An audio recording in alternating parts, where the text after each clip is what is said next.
All right, we are live. I asked Ali to sit down, but he really wanted to start like this. He's so proud There you of his go. shirt. This is my Celine Dion death metal shirt. It What says, the hell? "My heart will go on." I'm not going to show anything else. Okay. That's it. This is Hold on. Yeah. got Okay, over that one's that's for Susanna. I thought she'd that like was it. Okay, we're live now. Can we get? Okay, hold can on. we Yeah, let start? me mute this. All Wait, right. let's see All right. Hold on, let me get the description up.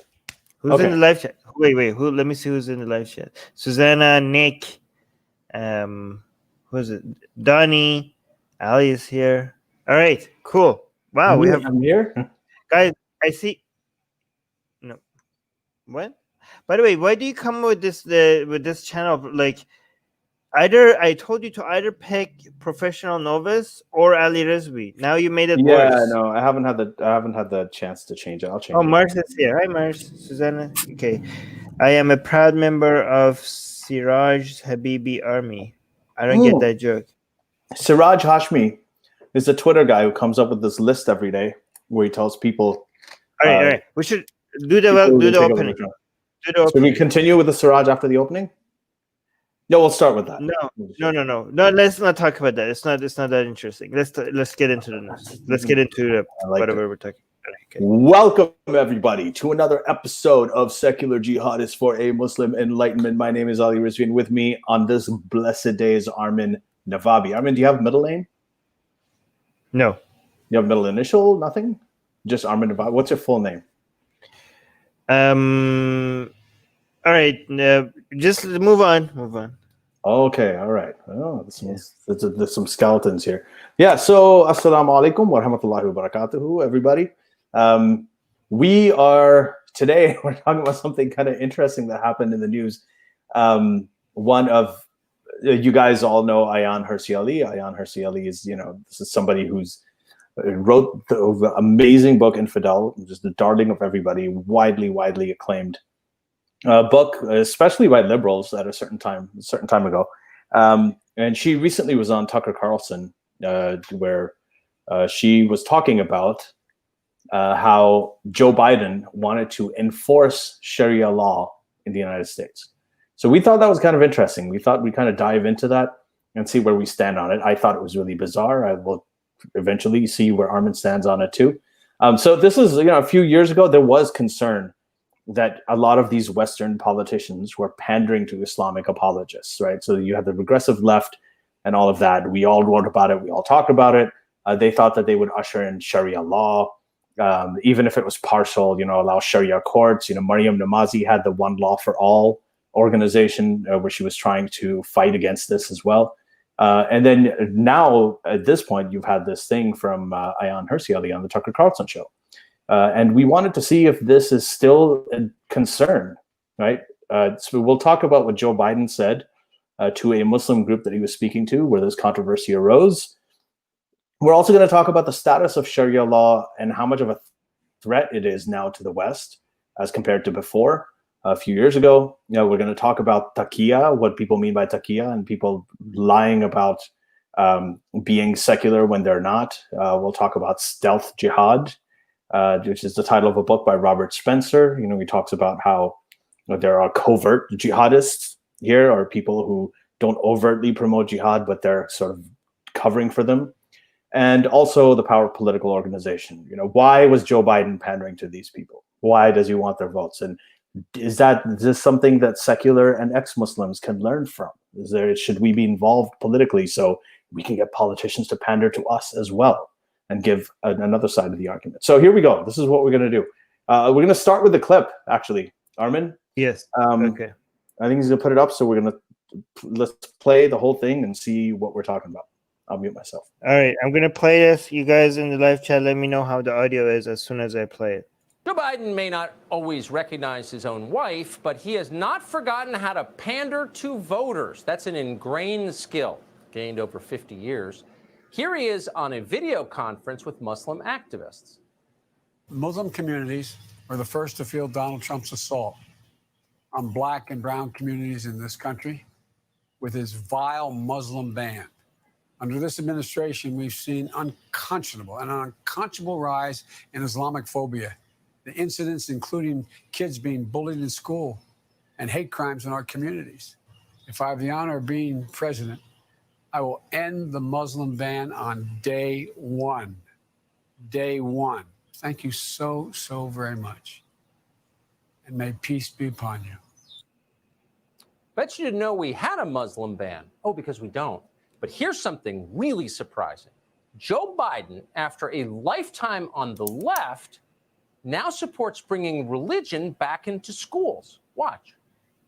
I wish we taught more in our schools about the Islamic faith. Ayaan Hirsi Ali is a former Muslim, author of the book Heretic, Why Islam Needs a Reformation Now, and one of our all-time favorite guests. We're honored to have her tonight. And thanks so much for coming on. So how do you assess it? Most people have not seen this video. I'm interested in your thoughts as someone who's deeply learned on this subject. What do you take from this? Well, I mean, if you go on, by the way, Tucker, hi, nice to see you again, and Nice to thank see you you. for having me on. But when you go to the next sentence, the next thing that he says on the clip, which is, if you see something wrong, and he quotes the Prophet Muhammad, then use your hand. And if you can't use your hand, use your tongue. And if you can't use your tongue, then use your heart. What he's basically doing from that point onwards is enforcing Sharia law. And it is vigilantism on steroids. It's like, you know, we've seen, if you're a Muslim, you grew up within Islam, you're trying to reform it, you're just a good American Muslim, you are being confronted with a former vice president and I would say a candidate for a major political party who's basically saying, let's enforce Sharia law. I have absolutely nothing against, and I'm with him on, let's fight discrimination. We should not be bullying Muslim children. We shouldn't be doing any of that. He's really good on that, but I don't know who puts these words in his mouth, and I'm alarmed. So as a garden variety Protestant, this went right over my head. I didn't catch any of it. I didn't even notice. Would this be obvious to people who grew up reading the Quran? Yes, I watched that video. I mean, all of it, not just where you stopped, but where I think there's this concept called commanding right and forbidding wrong. And I absolutely cannot believe that in the year 2020, Joe Biden is commanding right and forbidding wrong, meaning he is enforcing Sharia law. I understand that Joe Biden doesn't know what he's doing because, and I think most Americans don't, but he does have a campaign team. He has a team of people who will say, this is what you can say, and here's why. This is what I think is, your former guest said she's sorry when she made a gaffe. This is something I think, because we're in this cancel culture, so, and I'm absolutely against cancel culture, but here's one thing where I would say Joe Biden should come out and apologize profusely to the American people, and especially to those American Muslims who have adopted and embraced the foundational principles of America. And in this video, what he has done is he's put himself, at least these people who I think of as the Muslim Brotherhood, radical Islamists, they have him endorsing and enforcing Sharia vigilantism. I mean, think about it. You have people who are Muslim scholars, when they start talking about enforcing Sharia law, it is, should we use, when you talk about the hand, is it the sword? Is it firearms? Is it improvised explosive devices? Think about the two brothers who went and used their mother's pressure cooker to hurt people during the Boston Marathon bombings in 2013. That's the kind of thing. And if you don't know what you're talking about, then you shouldn't do it. But if you do, I think it would be a great trait of leadership if then Joe Biden came out and said, I'm sorry, I made a mistake. I didn't realize this is what I was doing. If he did that, I'd vote for him. Do you think there's any chance that he will do that? here we go, because he's trying to harvest every single kind of vote he can get. But if he's so desperate as to want the vote of the organized Muslim Brotherhood, then I think we're in big trouble. And then I don't know if he'll do it. Very quickly, how did these words get into his script? Do you have any idea who advised him to say that? I don't know who did that. I know this group of people called this guy who put the video together and who lured him into saying these things. I know that they are parts of the organized Islamist groups. We call them the Muslim Brotherhood, those of us who are following this sort of thing. But what I do know is that the people who look after him, the campaign team, were not on red alert, and that they didn't stop him from saying this type of thing. Yes. And Well, here we clearly they live in the age of cancel culture. They didn't. We live in the age of cancel culture. And I would say to you, it would be a great trait of leadership if Joe Biden and his campaign team came out today and said, no, we made a big mistake. We obviously don't understand Sharia law. We don't understand the ins and outs of it. But this is wrong, and this is not what we're about. Ayaan Hirsi Ali, thank you so much for that. Again, I missed it, but I was glad to hear it. Thank you. Thank you, Tak. All right, so I have a lot of thoughts on all of this, but you want to go first? But you're gonna probably spend like a long time. I'll just keep taking notes. But I have a lot of every. Are you still mute? Ali, you're muted. Yeah. Oh no, I'm not. Can you hear me? Now you're muted again. Oh, there's a major delay on. Yeah, I can hear you, but there's a major delay. Maybe I'll just now give my commentary on it until you fix your internet. You're good now. Good. You're good now. Okay. Yeah. Good. You go first. You want to go first, or do you want me to go first? I'll. Wow. Well, I mean, you can go first. Go first. No, you go. Okay. Yeah. First of all, okay. So your audio is crap, so I'm just gonna go first, right? Okay. I genuinely think that this was a major missed opportunity by Ayaan Hirsi Ali. Like, first of all, I originally did a video on Joe Biden and what he said, right? And I think that by itself, if this wasn't the reaction, that was a major red flag to me, right? For many reasons, what Joe Biden said, like the fact that he talked about bringing Islam into schools, reciting a hadith, all of it was like, a whole bunch of other stuff that talking to people about how Islam is very much like what we believe, and him speaking we as in we Americans, as if Christianity is the default religion of United States. There was a whole bunch of other stuff that Joe Biden said that all of it was worthy of for us to point out and raise an alarm, right? But then Ayaan Hirsi Ali comes and completely distracts from things that we actually have to criticize Joe Biden for. And then she says something so stupid. Is that okay to say about Ayaan Hirsi Ali? I don't know, a lot of ex-Muslims will be offended by this. We don't have infallible deities here. Right. But that was one of the dumbest takes by Ayaan Hirsi Ali, okay? And I don't mean to dismiss all the great work that she does and all the great activism that she does, but that was a dumb take. Enforcing Sharia law, okay, I'm not going to swear because I know YouTube doesn't like it, but how was he enforcing Sharia law?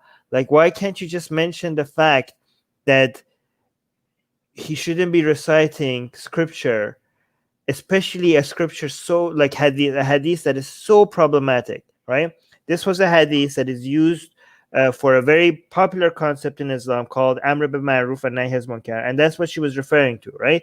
And this is a hadith, this is a command in Islam that has been used for a lot of abuse on people, a lot of people invading people's personal lives, turning people on against each other, turning every Muslim into spies, turning especially in Iran, this command is used to turn every single citizen into a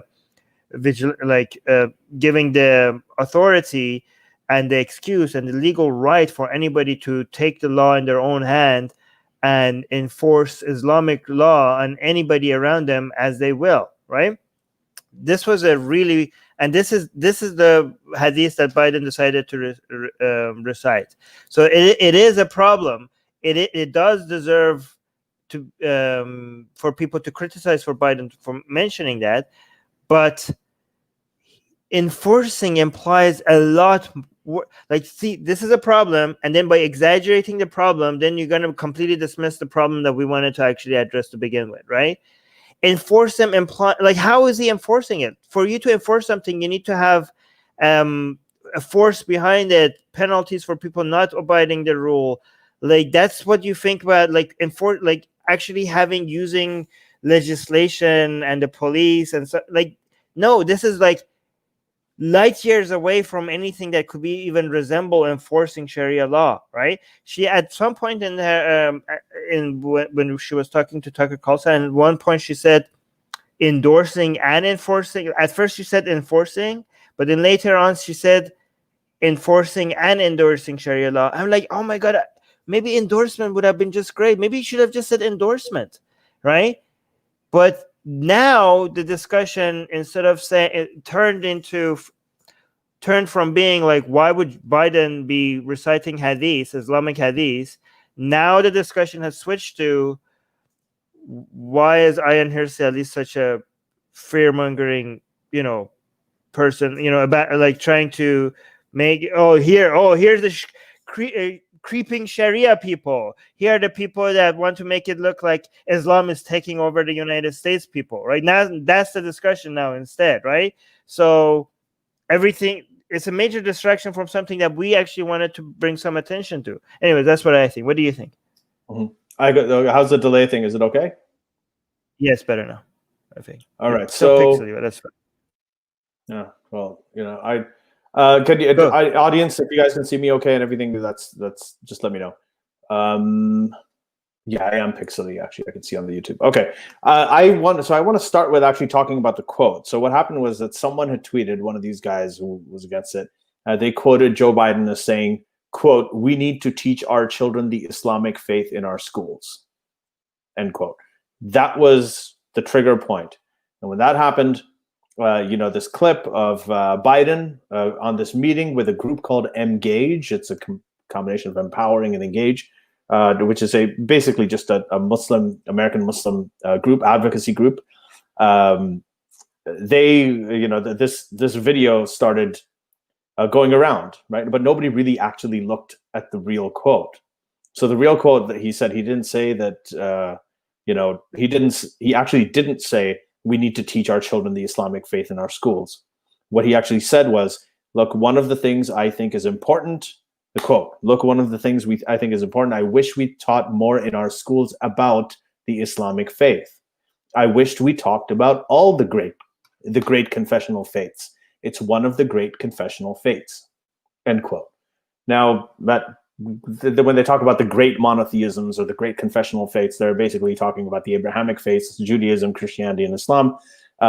He's saying that they wished we talked about all of those faiths in school. This is a position, when you're saying I wished we talked about these things in the school. This is basically a case to make for comparative religion, teaching comparative religion in school. No, it's not. It's not at all. That's not what he was saying. I'll tell you why that was not what he was saying at all. Why?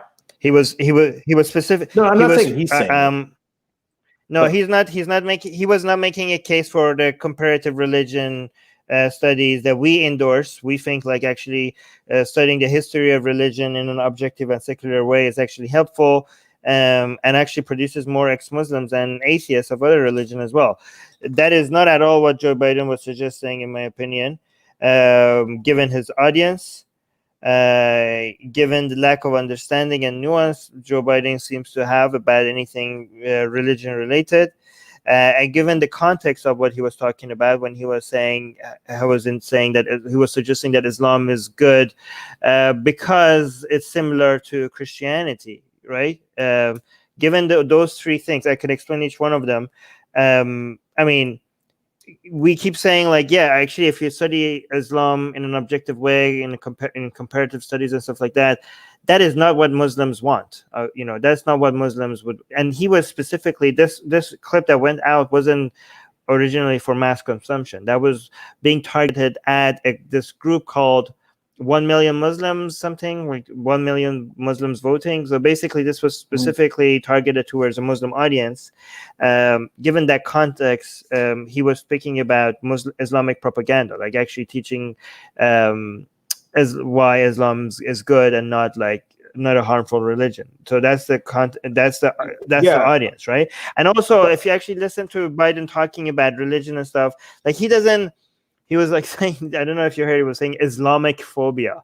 He kept on saying Islamic phobia, right? I mean, this is the first time I've heard the term Islamic phobia. I mean, we already have a problem with the term Islamophobia, but he didn't even know how to say that. So I mean, it's clearly not at the top of his radar, right? Yeah, like it's this not. issue, And given that that's not on top of his radar, I don't think that this is a person that would have the nuance of saying, well, there's a way that we could, I'm not saying that we should teach people in school that Islam is good. I'm actually talking about people actually learning about religion in a secular way, in an objective. I don't think that's a level of thought that he would have put into something like anything like that. And the third one that I mentioned is given what he said earlier, which is already even from a I think this was also a pro-Christian thing that he was saying as well, which made me kind of like, Ali, can you reduce my volume, because it made me cringe, because I'm seeing I'm hearing a little bit of an echo. But yeah, cringe. It was like saying like, yeah, Islam is good. Like, this is basically, we all believe in the same thing. I mean, like, way to throw atheists under the bus right here. Like when somebody is running for president and saying, I'm talking about America as of, oh, we're all the same because we're all worshiping the same God and we all basically have the same religion.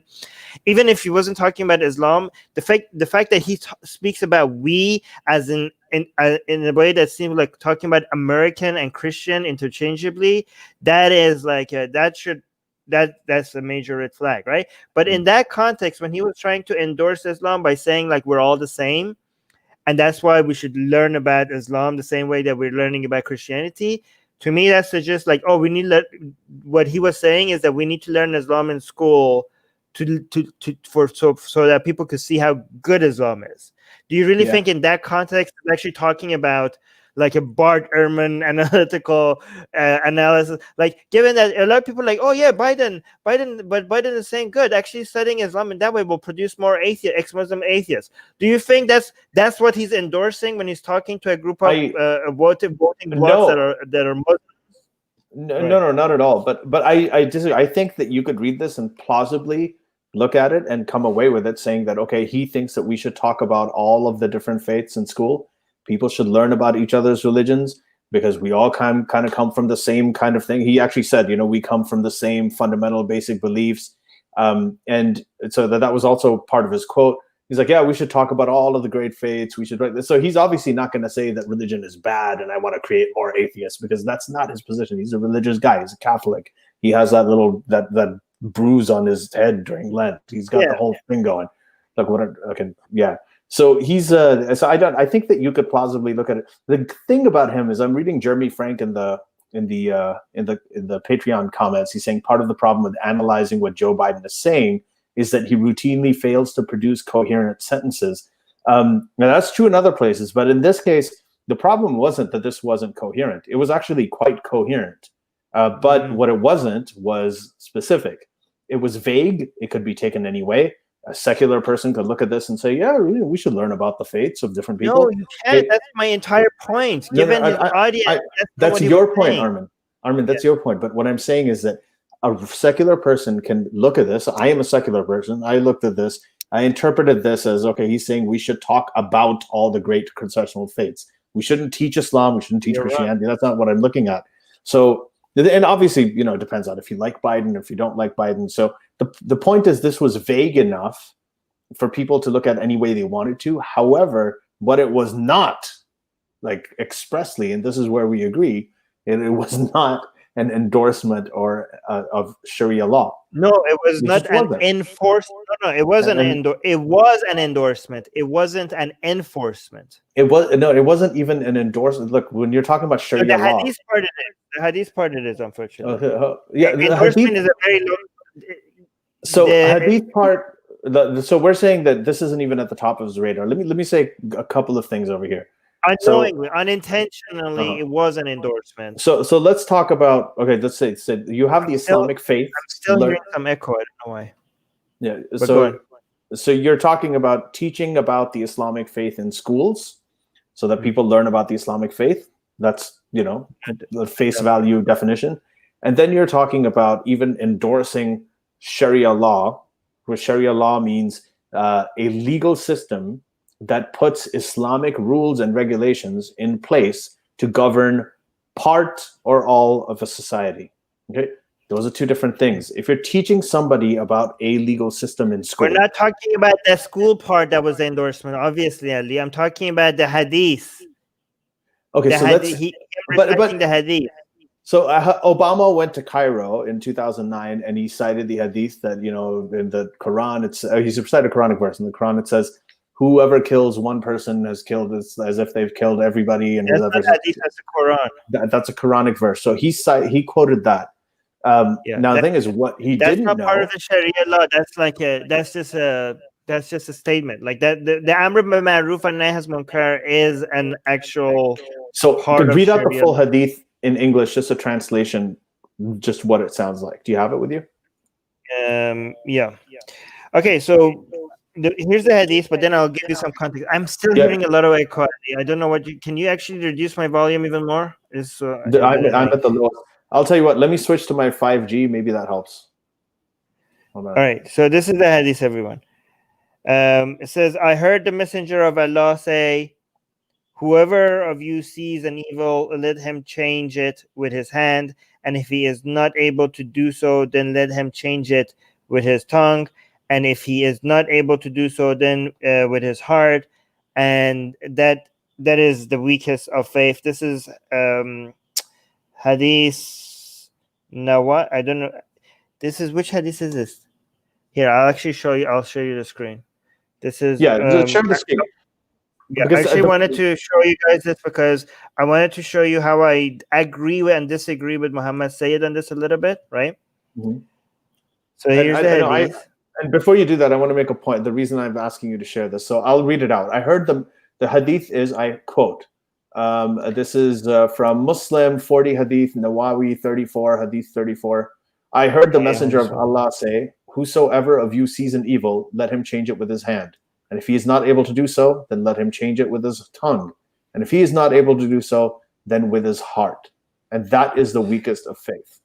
Okay, so now you have to get some context, by the way, guys. This is not just a standalone hadith that just sits by itself and is saying what it seems like.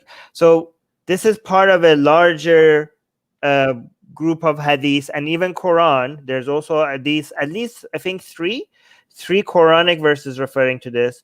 This is part of at least two, actually. No, three. But this is the commandment called Amr bil Ma'ruf and Nahy Anil Munkar. And actually, the English translation is enjoining good and forbidding wrong. Okay. Actually, Muhammad Sayyid does a good job explaining this as well. The problem is the hadith talks about taking direct actions among entirely. The problem is the hadith talks about taking direct actions against something entirely nebulous, according to many fundamentalist Muslims, that include righting wrongs that the state is unwilling or unable to do. It's a justification often used by terrorists for violence. Well, it's not just terrorists. This is actually part of an Islamic society, and part of taking the the law in your life own of hands. part of the everyday of every Muslim, right? So here's the thing: when you're talking about Sharia, first of all, we shouldn't even say Sharia law. Isn't Sharia doesn't have the word law in it already? So part of Sharia, it doesn't have. I'm not sure. Like I think it's like kind of no. If you say It's like Sharia law, 5G. yeah, it's kind of like that. Yeah, let's just call it Sharia only. So this hadith is part of Sharia, right? And by the way, it's a very small part of Sharia, but it's an important part of Sharia. and it's to do this, to like to do Amr bil Ma'ruf wa Nahy anil Munkar, or basically righting people's wrongs. This is not a suggestion in Islam. This is a commandment, right? So if you, for example, see like a Muslim woman doesn't have her hijab properly, or if somebody is missing their prayer, or if a man is looking at a woman that is not part of her family or wife, or if somebody is not fasting during Ramadan, then it's not a suggestion that you have to go fix that you have to go become the morality police. This is not a suggestion in Islam, okay? It's a commandment that you have to go and become the religious police, and you have to do this. This is like a major part of the Islamic religion, and the Sunnis and Shias agree on this, okay? And again, this is not just hadith that Muslims disagree with. This is the Quran, so there's no disagreement here, okay? Yeah. So it's fair to say, I mean, I wouldn't frame it like that. I wouldn't say, I would just be like, this is problematic. You should be able to, but I would suggest not endorsing Islamic hadith. But it's kind of hyperbolic if you say they're endorsing Sharia. But technically, if I wanted to be technical about it, I would be like, yes, well, technically you're right. They're endorsing Sharia. But there's better ways of framing it so that you don't come off as this fear-mongering person. You know what I mean? I would be like, just say they're endorsing hadith. Just say they're endorsing Islamic scripture, and I'm as much against that as if they were endorsing Christian scripture, right? Okay, I would be as against them endorsing Islamic scripture as they are endorsing Christian scripture. I don't need to use hyperbole to raise an alarm here, right? But if somebody says, is this technically endorsing Sharia? I would like, yeah, technically it is endorsing Sharia, even though I wouldn't use that language. So here's the thing, Armin. Before you went into the context of this, what I wanted to do was just read the hadith without any context, okay? Because that is kind of what people do. So not only, what Ayaan Hirsi Ali said, well, Joe Biden didn't know what it is. He probably read the hadith that says, if you can't change it with your hand, change it with your heart, change it with this, change it with this. It sounds like, be the change you want to be. It sounds like a great Gandhi quote, okay, when you look at it superficially. And that's how he's looking at it, superficially. Now, the thing is, the people who gave him this, by the way, the American Muslims, the moderate American Muslims, they probably don't know the context of this either. I don't think that's why I said unintentionally. That's why I said they are unintentionally endorsing all Sharia. Of it is, all of it. But the thing is, when she said, well, people who have read the Quran, will they know about it? Yeah, the small group of people who know this will look at it and they'll say, oh, that's a context. I know what he's saying. Ooh, signal, tinfoil hat. But the majority of people, they're not going to look at this. It's so like when Obama quoted the Quran and he said, this is a verse that says, from one person, if you kill one person, it's like killing everybody. If you save one person, it's like saving everybody. That, by the way, which is originally in the oral Torah. It's been plagiarized from that directly. But anyway, that quote, it doesn't, they skip out the part about them causing corruption in the land, right? For which the next verse says that these people should be crucified. So, of course, they don't know the context. They don't know what they're doing. The problem with Ayaan Hirsi Ali, and some people are saying, wow, I am so surprised that Ayaan would say something like this, and I've been disappointed with her. Unfortunately, she's been saying stuff like this for a while. And I say this as someone who has, personally has known Ayaan. Like, I have a lot of respect for Ayaan. I think her personal story, I think everything she's done, the way she overcame her obstacles, just the sheer intelligence of the woman is absolutely astounding. But I think when she becomes motivated by politics, it all just goes to shit. And the stuff she says just sounds completely imbecilic. I mean, there was a time when I've been trying not to swear so hard so that YouTube doesn't punish us. And you just said it's all just gone to say crap. Don't say shh. Don't use the S word. That's a swear word? You can even say that on cable. Dude, okay, YouTube, anyway. I'll talk to my contacts on YouTube and get them to fix the algorithm. Okay, I'm on it, Ali. But go on. So Mars is saying that he was shocked when she endorsed Brett Kavanaugh. I think a lot of conservatives were doing it. Okay, we're getting off actually, traffic. We're getting off I'm topic trying to- though. Yeah. We're talking about credibility. It's not that, but she has said things like Netanyahu deserves the Nobel Peace Prize, which is insane. She has said that there's a lot of things that she said when she gets political, it just completely, it's just so completely off the mark. And even if you have sympathy with conservative views. So I think her credibility was shot a long time ago. The second thing is Sharia law is just not, it's not the threat that it used to be at one point. And even the people, someone like Maryam Namazi, who actually had an organization where she was fighting against Sharia law, the one law for all, it's just not at the top of the radar for really anybody right now. They're looking at other things like the far left, they're more concerned about. The Charlottesville neo-Nazis are more concerned. They're more concerned about other things that they see as threats than they are about.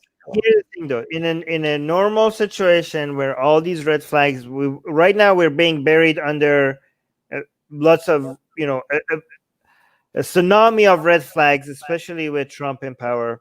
That a red flag like this doesn't seem like an issue. Okay. But in a more ideal scenario, what Joe Biden said, even if before he mentioned can you mute yourself, Ali, because I'm hearing echo. Even if before the reciting of the hadith should have been a major red flag, okay? But even the suggestion that we should be teaching Islam in schools, even if people like Lewis, for example, is saying in the chat, I think that he was just saying that people need to know more about the Islamic faith. I don't think so. Teach about. Can you hold on, Ali? Can you be quiet? I'm trying to finish a thought here, please.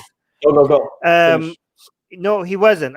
You're completely wrong on that. Okay. I think that given his audience, I think it's very naive to think that he was just saying. No, he was talking about teaching people that Islam is good. Given in the audience, I can't even imagine why you guys think that he was saying anything else other than promoting it, a promotion of Islam. Okay.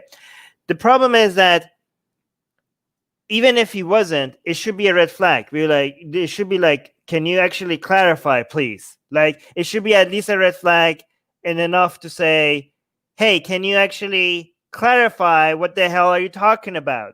You're going out to, especially given that you're talking to a lot of Muslims. The thing is that a lot of people that think that this shouldn't be a red flag, the same people that don't think this should be a red flag would have seen why this should be a red flag if he was talking about Christianity, especially if Biden was talking to a whole group of Christians. Here's how I'm consistent on this, okay?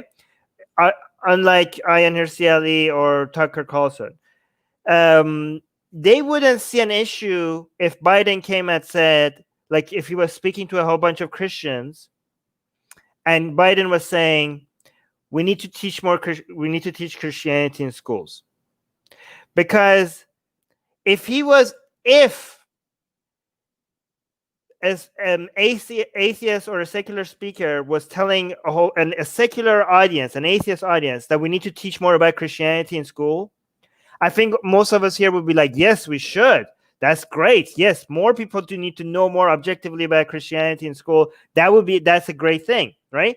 But if Biden was saying to a Christian university or a very Christian audience that we need to teach Christianity more in school, I don't think you're speaking about what we're speaking about here. I would be like, that's a red flag for me. Biden, can you clarify what do you mean by we need to teach more about Christianity in school? Like, that would also be a red flag for me.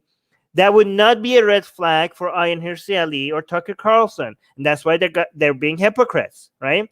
So just please consider the context. And if you think this is what Biden said is not a red flag, ask yourself if it would be a red flag for you if he was saying the exact same thing about teaching Christianity in schools to a Christian audience.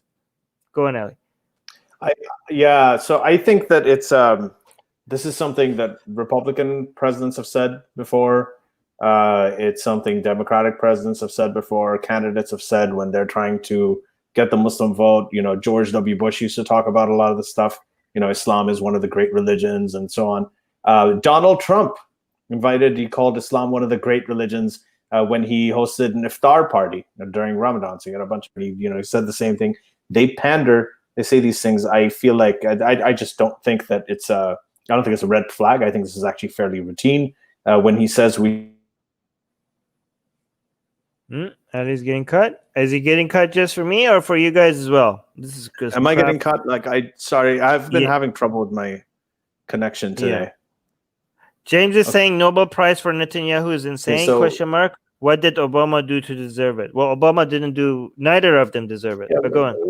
What does that have to do? That doesn't have anything to do with it. I think that it was whatever my opinion on that is, the thing is Netanyahu definitely does it. Well, you brought it up. Yeah. Okay. Okay, yeah, go on, no, but the question is, well, it had nothing to do with Obama. Yeah, so this is something that politicians do to pander to certain demographics, and they say it, and it wasn't anything out of the ordinary. He actually did say that all of the confessional faiths should be taught about. We should teach about all of them in school, which includes Christianity as well. You know, of course, that wouldn't resonate. He's talking to a Muslim American group. And this is why I want to talk about this issue. If you're talking to a Muslim American group, you need their votes to win, at least in certain counties. You're going to tell them what they want to hear. If you're living in a democracy, that means you have to get votes. When you want to get votes, that means you have to please everybody. Politics, the word polite, people are going to lie. Politicians, when you say politicians lie a lot. Yes, because in a democracy wouldn't work if politicians didn't lie. So they have to strike a balance between being authentic and also pandering and trying to flatter people. It sucks. It's terrible. But as I think it was Winston Churchill who said, it's imperfect. That's a very dumb response to every time we criticize politicians for saying something stupid. Okay. Oh, yes, no, of course. I'm not justifying it, Armin. I'm not. This you kind of are. You kind of are. You say you're not. I'm not. Hold on. Yes, of course. We don't think that. Hold on. Let me finish what I'm saying. Just quiet for a second. I'm not talking about how things should be. I'm talking about the way the things are. Right? There is a quote which everyone knows. Oh, he got cut. His internet got cut, which is good because that was a dumb take. No, it wasn't a dumb take. Oh, there he is. Damn it. Yes, you're back. I am talking about. I'll tell you what the dumb take is. The really dumb take is to sit and think that, why isn't Joe Biden going and say this is a bullshit hadith and I'm sorry, you guys are Muslim? No. You're like, what do you want me to say? Nobody's saying that, Ali. You're talking to an imaginary exactly, argument. And I'm not saying you're also talking to an imaginary person. Whoever I'm saying that. I am saying okay, Ali, you're saying that politicians lie. Oh wow, great! That's a huge revelation, Ali. Thank you so much for enlightening all of us. Point, Armin, quiet, and I will get to it. Okay. Now, politicians lie. They do it. They pander to groups. Why do they? Here's the point. Okay, Armin, I'm about to blow your mind. So why do they pander to these Muslim groups? Because they want their votes. Why do they want the Muslim groups' votes? They organize, and they get together, and they put themselves in a position of political influence where politicians, including presidential candidates, have to come and pander to them. This is what you're talking about, Armin, is what all of the other ex-Muslims say, oh, we don't need to organize, we shouldn't get into politics because it's bullshit. I am trying to say that the reason that Biden did this is because he needed those people's votes. And if you want politicians to pander to you, you also have to organize, including the ex-Muslims and secular Muslims and all of these people. We have to organize so they come and they bullshit us and they pander to us as well when they want something that we want. So we can talk about what we want and make a negotiation. That is the ultimate point I'm making. Now, it's up to you guys if you think that what I'm saying is dumb, because Armin just jumped right in the middle of it without hearing, the half-ass type thing. But it's still dumb after the whole thing is over. Basically, it is your point it is. Oh yeah, great! Wow, very hot. Ali is saying, guys, this is the hot take by Armin's got a contrarian fetish. That's it. But go on. Hold on. Can you be quiet now? Be quiet now. Can I say something? Ali is saying that politicians pander to people because, and here's the nuanced take here, because they want their votes. Hot take by Ali right here. Okay, great. But again, that's to me that doesn't mean that, Armin. No, what did I say after that? And then he tells No, me I'm that, not. I'm not. I'm asking you not to misrepresent what I'm saying. What did I say after that? yeah, that we need to become politically active. So Okay. what I said was I was setting the stage. Oh my right? God! Setting the Here stage. goes again. No, I'm not going again. I was saying a perfectly legible point. You're just having this little, I got to be devil's advocate. I got to disagree No, with but everything. Otherwise, we're not going to yeah. get any Patreon. Nobody's going to listen to us. I don't want to do that. I want to have What are you a conversation. talking about? I'm responsible for make people quitting I know our. you are. And This I is think it's when did I great say we to need do to? that. When did I say we need to fight so that we get more We're not- patrons? The I things am that I've talk- said have cost us patrons. That is my, and what I'm saying is that this idea that we have to disagree on something all the time just so that the show's in. We don't have want to do that. disagree. I just do disagree. I'm not disagreeing with you because I have to. But anyway, let's get back. Can I Okay, actually go say on. something? Okay. Yeah. Finish what you're saying. Go. No, okay. So yes, politicians pander. Like there's this whole idea, like me, like again, this is not just something Alias might be suggesting, even indirectly, but a whole bunch of people even say, I would like, okay, Biden, that's a red flag for me. You shouldn't be quoting scripture to anybody on any religion. All right, you're a goddamn politician. You should be representing people of all faiths and no faith. Stop quoting scripture. But then people are like, well, Armin, this is what politicians do. Of course, the Muslims are a major voting bloc, so of course they're going to do that. Yeah, of course, I know they're going to do that. Of course they're going to do that. I would be surprised if they don't do that. But guess what? We have to respond. They are going to do that. Nobody thinks they're not going to do that. I know they're going to do that. I expect them to do that. But we also, the expectations should be every goddamn time that they do this for us to also call it out as horse crap, right? Just because there's an expectations for them to pander to Christians and Muslims, and we know that they're going to do that, that doesn't mean that we shouldn't call it out every goddamn time we see it. These are not mutually exclusive things. Me saying that we need to push back against it doesn't mean that I'm denying that this is part of the norm. Okay, so that they're, but here you want agreements, Ellie. You want agreements. Here's some agreements for you. Okay, here's some agreements. Can I say something first? Can I say something first? No, here I'm gonna give you some agreements. Okay, I tweeted this in July 2019. Okay, do you want to read this? Armin, okay, yeah, sure. Armin tweeted, Hinduism is a greater threat to India than Islam. Judaism is a greater threat to Israel than Islam. The far right and far left are greater threats to Western countries than Islam. Islam is mostly a threat in Islamic countries. We agree on this. This is great. I love this tweet. This is fantastic. But I want to talk about another stellar take that you just had right now, right? This idea that we should push back on politicians when they lie. Like that just also deserves a round of applause. I'm actually enjoying this, Armin. It's I was just beautiful repeating something obvious. Push back on politicians, so that's great. And we've been saying that. People have been saying that for probably centuries now. My question is, how do we specifically push back against this? And for me, that answer is give them something else from the Muslim community to pander to. Atheists and agnostics are 20% of the US population, right? They're the second largest group after the Protestant Christians. Now, they are vehemently resistant to organizing. Nobody panders to them. 20% is a huge, huge demographic. If they organized and they came out, politicians would pander to them. Now, what is it? Are you coming out? Should they not pander to them? You're right. They should not come up and say, oh, we love all the atheists just because they want our votes. But no, they should. Because they'd be lying, right? I'm saying that I don't want them to lie. It's okay. I don't care. I want them. They should come and say this. Exactly. Thank you. Now we're on the same page. This is a point that I was trying to get to. Yeah, but I mean, okay, here's the thing.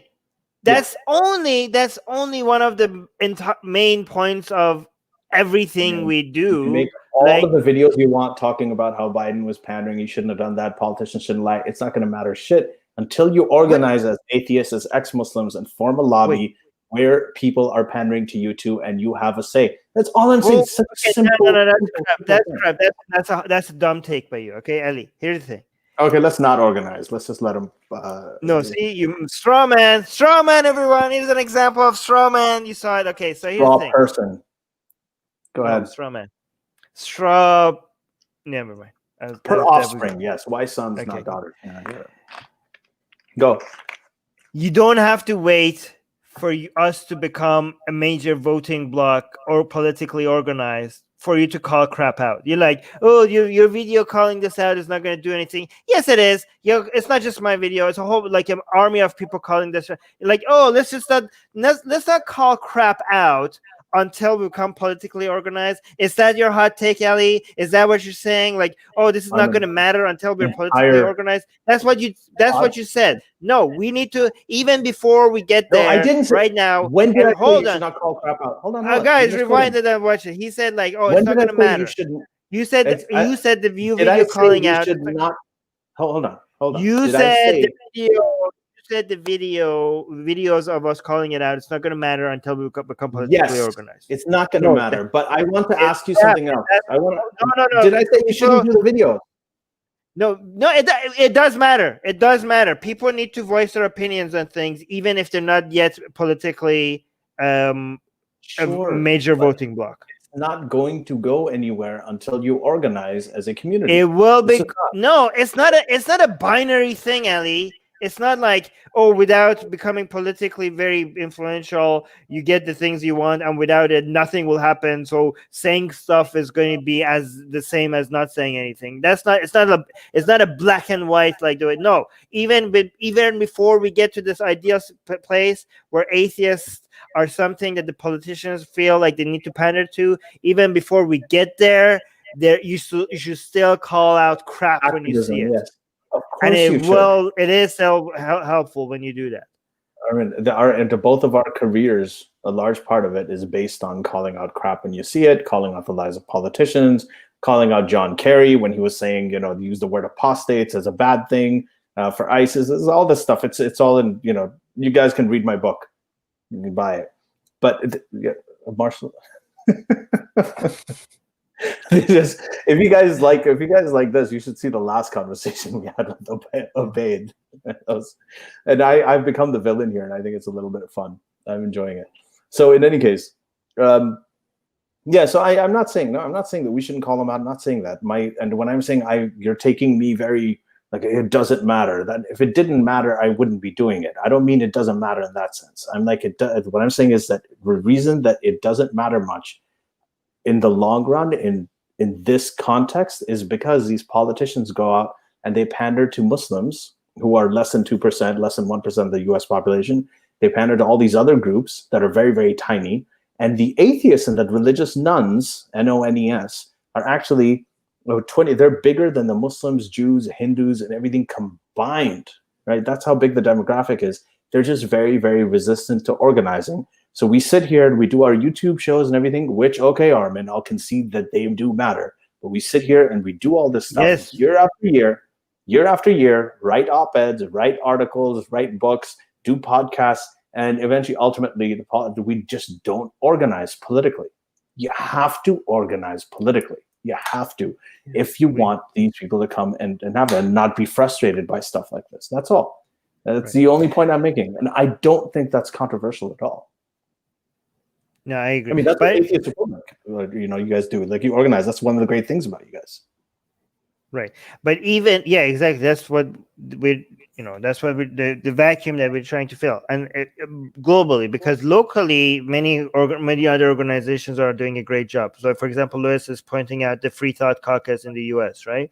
But we're trying to support all of this on a global level. I do want to bring attention. They have a presentation, the Democratic Convention. Has that happened before? I've never seen that before. Yeah. Read Lewis's comment. Lois is saying, did you know there's a Congressional Free Thought Caucus in the U.S.? They have a presentation at the Democratic Convention. That's amazing. I didn't know that they have done that before. I'm going to actually look that up, how recent the Free Thought Caucus is, because I know that there are open atheists and agnostics in U.S. Congress right now. So Marge is saying, is there any chance of getting Ayaan on the podcast? I'd really like to hear more about her more controversial takes and how her views have changed. Almost close to impossible unless Ali can pull some miracle here or there. I talked to her. So she was like, when I last met her, when we were at her thing in 2017. So at that time she was pregnant. She had a child, and then after that she was just like, it's the first year the kid, so I can't really come on right now. I can't do any engagements at the time. So I'll see if we can write to her and see. I do want to highlight something on this tweet that I had in 2019, right? When I said Islam is mostly a threat in Islamic countries, right? So a lot of ex-Muslim activists were offended by this. Ex-Muslim activists who live in not anti-Islam activists who live in Western countries thought I'm dismissing the threat Islam has in non-Islamic countries, right? You know what? And I also should have mentioned Christianity is a much greater threat in Western countries than Islam as well, right? But I think these people also think in binary terms, like in black and white thinking, you know? Me saying that Islam is mostly a threat in Islamic countries, like Islam is not a major threat in the United States, okay? Islam is not a major threat in European countries. Christianity is a much greater threat in the United States than Islam will ever become, okay? But that's not me saying do not worry about Islam in the United States. Do people not see that? Like, how do people this is why we need to teach critical thinking skills in school. Like, even atheists, anti-religious atheists cannot comprehend that it's possible for you to say Islam is not a major threat compared to Christianity in the United States, while saying, oh yeah, it's a threat, and it should be taken seriously at the same time. These two positions are not mutually exclusive, people. If you don't understand that, if I say, hey, A is more dangerous than B, and that's not an endorsement of B, and that statement does not mean that B is not dangerous, if you cannot comprehend that, then I don't know how to even talk to you. Like, I don't know, like maybe basic, before coming and maybe before spending time on following the news and having political opinions about anything, maybe go back to the basics and do the ABC of logic and logical fallacies and stuff like that before, maybe try that.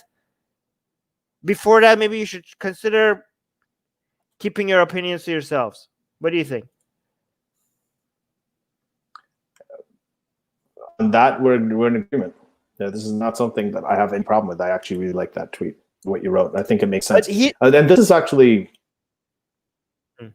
this is actually another thing that I think about what Ayaan said in that clip, right? And I need to do more research on this, okay? Because a lot of people think that the Islamic Brotherhood is taking over the Democratic Party, okay? And I'm like, okay, let me, like, again, this bothers me, because if Islam is trying to become more influential in Western countries, and in many places they're being successful, their influence is growing, and I want to bring attention to the places where Islam is growing is in non-Islamic countries, right? And I want to point at it and say, like, raise the alarm on that. But when people exaggerate the problem, it makes our job more difficult to actually bring attention to legitimate concerns, right? Like, for example, Turkey is having a lot of influence when it comes to the mosques in Germany. Iran is using the whole Ashura concept and the Hussein narrative to spread Shia Islam and organize already existing Shia Muslims in non-Islamic countries to increase its influence, right? These are real things. And that network of influence of these countries is growing. It is growing, and people should. But then when you say the Democratic Party is now is the puppet of the Islamic Brotherhood, I'm like, cut it out. Like, no, it's not that extreme. And again, so the way I think it works for them is that you have the Democratic Party, and a whole bunch of people are trying to compete for influence in the Democratic Party. And one of these organizations is CARE, for example. And CARE, there's a lot to criticize CARE for, right? CARE is like a very bad, problematic organizations that people need to constantly be criticizing. One of them is that they do have some ties to Islamic Brotherhood, right? Ali, do you agree with this? Right? Yes, I do. Yes. But The Islamic the Muslim Brotherhood is a tough kind of. But anyway, I'll talk about that in a bit. Yeah. But finish what you're saying. Again, first of all, so here's the thing that you have to realize: having ties to the Muslim Brotherhood, and then people say like, "Oh, they're the Muslim Brotherhood." Like that's how all of a sudden the language escalates. Like, "Oh, because you have some connection with CARE, and CARE has connection with Muslim Brotherhood, and Muslim Brotherhood is categorized by United States as a terrorist organization. The Democratic Party is literally ISIS. Literally ISIS." That's the conclusion that people come up with, right? So you see the 6 or 7 degrees of separation. I mean, I'm pretty sure everybody here that is listening to this, and me and you, and everybody in the live chat, and everybody that listens to this later when it comes publicly available to the non-patrons, you all have only less than 6 degrees of separation from ISIS, okay? Every single one of you has less than 6 degrees of separation from ISIS, right? So I'm just saying, like, again, Muslim Brotherhood is a major, it's a terrorist organization in many regards, but it's not ISIS, okay? Yes, CARE does. Did they get designated a Muslim? Because I know Trump wanted to make them a terrorist organization, designate them, but it never actually happened, did it? Brotherhood. It didn't. I think that they were trying to do it because I know Sisi did it in Egypt. No, BBC. No. Here, this is declared a terrorist group. This was on BBC. What? This is 2013. No, that's in Egypt. Egypt declared it a terrorist Egypt's group. Muslim Brotherhood declared a terrorist group. Yes, Egypt declared it, but in the U.S., I know that Trump wanted to do it, but they didn't do it because. So there's a problem that the Muslim Brotherhood. This is very confusing. Yeah, I mean, Egypt can't be trusted. Okay, so yeah, I mean, okay, so first of all, they used to be what Muslim Brotherhood's history does involve terrorism. Okay, so Muslim Brotherhood definitely was a militia terrorist group. They changed their ways, and they've been, it's been a while. Like this is not recent stuff. Okay, since they are non-violent, using the democratic processes to gain influence in many countries, including Egypt. I mean, I think Saudi Arabia considers them a terrorist organization as well. Egypt definitely does. All of the Gulf Arab countries, except Qatar, they consider them terrorist group. But historically, they were a terrorist group. Now they're not. Even though not being a terrorist, by the way, is a low standard. If we say Muslim Brotherhood cannot be considered a terrorist state today, if we are suggesting that, please don't think that we're endorsing the Muslim Brotherhood, okay? Please don't go like, oh, Armin is defending Muslim Brotherhood, okay? Because not being a terrorist organization is a pretty goddamn low standard. So me saying that you're above that is not necessarily an endorsement of it, okay? So again, the CARE as an organization having ties to it is a red flag. But it's not the same as saying CARE is the Muslim Brotherhood. But anyways, go ahead. Right. Yeah. So the thing is, the Muslim Brotherhood is a very poorly understood entity around the world in general, because it started off very discreetly, as Armin said. But what happened is eventually the Muslim Brotherhood, they're very deliberately vague. So it's a very loose coalition. So Hamas, for instance, is part of the Muslim Brotherhood. They obviously do terrorist activities even today.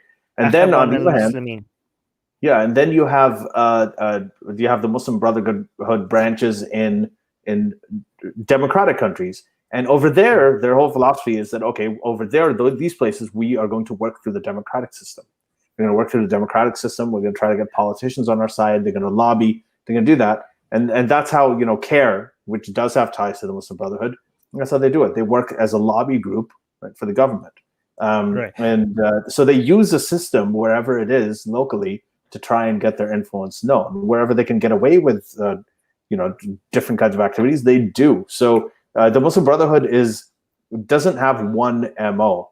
And that's why Well, I there was a mean, lot of there is a center. There is, like, if you want to simplify it, okay, they are in opposition to the model that the Gulf Arab countries have. So if you think about, the main, if you think about Saudi Arabia, UAE, and now Egypt, they believe in authoritarian model of, in Islamic countries. They don't believe in Islamic democracies. I mean, technically they're right. Islamic democracy is a contradiction. They think democracy is that they say that elections is having a parliament, voting. These are all Western invention, right? These are Western tools, Western inventions. So they are against Akhavan al-Muslimin. Is that how you say it? Akhavan al-Muslimin, which is a Muslim Brotherhood. They say this is bid'ah, right? The Muslim Brotherhood. So if you think about the Shia model, Iran, the Islamic Republic of Iran being the main Shia model, they're also using parliament and voting and having a president. So a lot of the Sunni Gulf Arabs point to that and like, you guys got that from the Enlightenment. I mean, they pretend to have a democracy, but having different branches of government, the president, a parliament, a judiciary, and cutting it into pieces. That came out of the Enlightenment, wasn't it? That was Rousseau, wasn't it? Yeah. So they're like, this crap is not Islamic. This is like Western Enlightenment kind of stuff. And that's the Shia version of it. The Sunni version of the main people who from the Sunni side are pushing those kind of ideas are the Muslim Brotherhood. And this is why it's a direct competition to the model that Saudi Arabia and UAE and now Egypt has. And that's why they're also lobbying a lot, these countries, to make the Muslim Brotherhood be designated as a terrorist group and fight back against it as well, right? But the way they work through things is they tend to, is kind of an example would be what happened in Turkey with Erdogan, right? Is that you go through the democratic system. This is their MO, is you go through in democratic countries, go through the democratic system, and then once you have some level of power, then you start consolidating and reaching out for more and more. So like Erdogan did, this is where Egypt would have been too. If you recall, after the Arab Spring, when Mubarak was defeated, Egypt did have a democratic election. In the election, the Muslim Brotherhood won 60% of the vote. So the population of Egypt voted for the Muslim Brotherhood. And when they came into power, eventually they were taken away. But there is, once they get there, then they try to reach for more. In Western countries, their MOA is to do this whole thing, that care, Islam is peace, this and that, and then become a political lobby group. So they're trying to do that. The thing is that what people have to understand, that this attempt to gain influence in United States politics, it should be fought back against. But you have to see that this is not its very own unique thing. You have to see this as in the context of every other country doing the same thing. Do you know what I mean? And every other lobbying group. And every other politically active group is doing the same thing when it comes to the United States and other countries as well, right? So in Western European countries, and even in countries like, this is what United States would do in Brazil. Like this whole idea of trying to gain more influence in some other countries' politics. This is not unique to these Islamic organizations. Everybody is doing that. Again, I'm not excusing it. I'm not saying that we shouldn't fight back against it. But try to not see this as like, oh, this is just a Islamic plot to take over America. It's not that. Okay? Everybody is doing that. But at the same time, while understanding that, don't excuse it. Still fight back against it. Islam trying to gain more influence on anything, it's a bad idea. Okay, so even if it's not as bad as people raising alarm about creeping Sharia and oh my God, we're going to have United States in 50 years is going to be an Islamic Sharia. Like, no, it's not. None of that has happened. But you don't need to escalate it that far for you to be worried about even a slight percentage of Islam. It's like, oh, you only have 1% cancer. Okay, it's still a bad thing. Okay, it's just it's just poison. Okay, if you can get rid of that, if it's 1%, but it's growing, right? Even if it's not going to take over, if it's going to go from 1% to 5%, that's horrible. That's going to make life worse for everybody, including Muslims. So you should fight that, even if it's not that big of a deal. I mean, it is a big deal, but if it's not as big of a deal as they make it seem. Yeah, here's the obstacle to that. So in the U.S. Congress, if you want to get on one of these committees, the Judiciary Committee and then the oversight, all these different oversight committees, you actually have to pay to get in. You have to show that you have fundraising chops, and a lot of that has to come from lobbyists. So it's inextricable from the system. And especially like a lot of these Muslim advocacy groups in the U.S. have been doing very, very well since Trump came into power, because this whole thing, Islamophobia is on the rise. Trump wants to ban Muslims. The Muslims are one of the most. You're saying that's what they're saying, okay? You're not saying that yourself. Don't use Islamophobia. Yeah, no, I'm not saying that. Of course not. Now, what's happening is that socioeconomically, Muslims are one of the most advantaged groups in the U.S. They tend to have more college degrees. They tend to have higher net salaries. They tend to have actually even more women in the workforce. This is for the Muslim community in the U.S. Very different picture in Europe. But anyway, so what they do is they've been donating to these groups. So they donate to CARE. They donate to a lot of these major Muslim groups like Engage. And these groups donate, they use their money in Congress for lobbyists. And that's how they get politicians to come and do private Zoom events with them, right? And say things that they want to hear.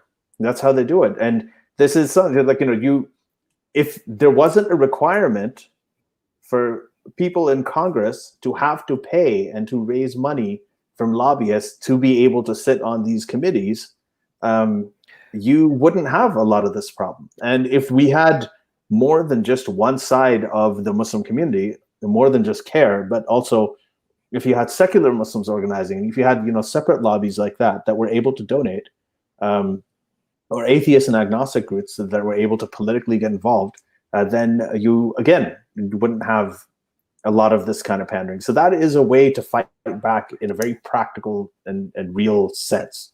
Another thing that people need to understand that is like people like it's not like if Islamic activists, Islamic organizations, when they're gaining more influence in any country's politics, they're not all working together, right? Something that, because a lot of people just see like, oh, Islam, and they all put Islam into one box, and they're like, oh, it's coming. That thing is coming and it's getting more influence. But the actual picture that we're dealing here is competing groups that are sometimes fundamentally against each other gaining more influence, right? So again, when I say Muslim Brotherhood is trying to have more influence in United States politics, well, so is Saudi Arabia. And these two groups are not seeing, these two groups do not see eye to eye. So it's not like there's not a united push of an Islamic ideology to gain more influence in U.S. politics, right? I mean, so is Iran. This is what I don't understand. How the hell did Iran manage to get its own lobby group in United States politics? That's pretty impressive.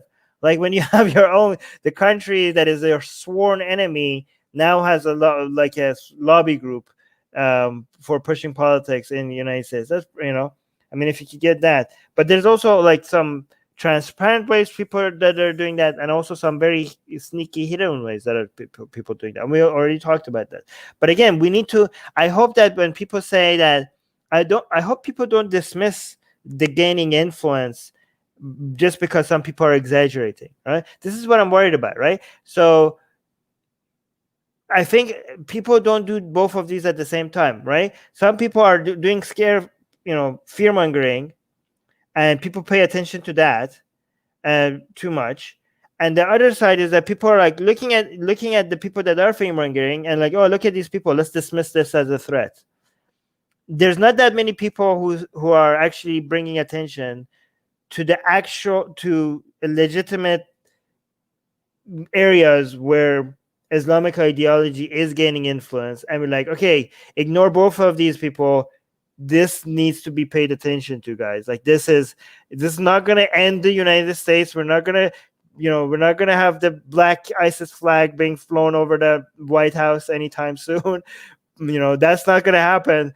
But this is these people being able to have control over some legislation and having their ideology influence this, this is somebody needs to pay attention to this, you know? Yeah. If you're going to fear monger, you need to have good follow-up if you don't want to lose credibility.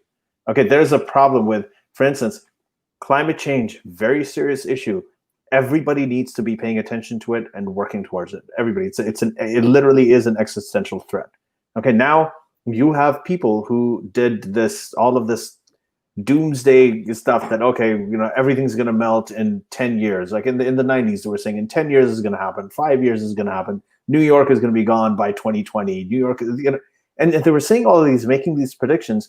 The problem with that is when you do that, when you excessively do that, and those things don't happen, you lose credibility, and the conspiracy theorist people come and they win. Actually, unfortunately, you don't. Unfortunately, you don't use Ali. Like I've seen people that come up with. It's actually sometimes some people they have impressed me with how consistently wrong they have been about almost everything they said. Like you actually have to have, just like it takes a miracle for you to be right about everything. Sometimes I think these people have managed to achieve a miracle on the other side because they have predicted everything wrong consistently, and they are still very influential, taken seriously, get invited to every news organization to still give them the next predictions, even though like it doesn't seem to, like, wrong takes doesn't seem to have that much of an influence on people's credibility for some goddamn reason. I don't know. I don't know either. But I think it does discredit when you have climate change denied. Like this guy, the vaccine guy, right? Alfred Wakefield, or was his name Alfred? I don't remember what it is exactly, but Wakefield published in the Lancet, vaccines cause autism. You know, there's all this, and these things, they persist. Great, YouTube. YouTube is going to destroy us now because you said that.